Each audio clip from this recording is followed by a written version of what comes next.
Yours is a conference of highly technical people, and you have asked a non technical person to inaugurate it, perhaps because it is the non technical people who have to get advantage of it, and especially as head of government here. I am certainly very much interested in the very valuable work that all of you have been doing in the task that you have undertaken. Geotechnical engineering is very vital for many of our activities in the present day world of science and technology, where we are trying to take advantage of the valuable resources that nature can give us, and also of how to utilize them, because that is the problem, which is even more vital, that it is possible to understand nature and its laws and to accord it to ourselves, to those laws in the working of nature, so that we can take maximum advantage of what nature can provide us, whether it is flood control or whether it is irrigation or whether it is mere structure. It has got to be borne in mind to match constructions,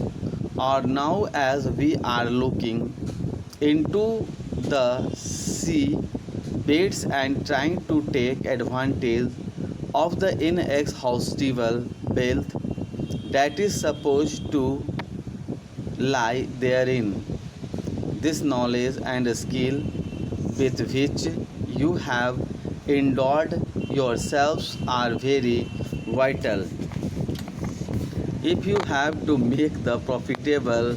use of all these natural resources. The buildings that are built now are also complicated and are very high, tall, going up to 50 to 60 stories, and unless the foundations are properly designed and arranged, there can be disaster in the same way. We now know there are several earthquake prone areas, and it is possible also to forecast earthquake,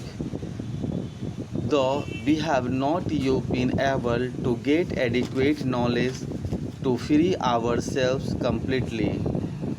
But I am sure in course of time we will be able to know them. Natural laws are definite and untouchable, and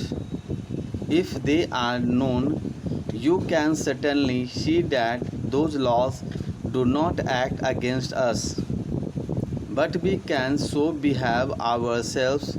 that they act to our advantage. If these laws had not been so definite and untouchable and perfect, it would not have been possible for man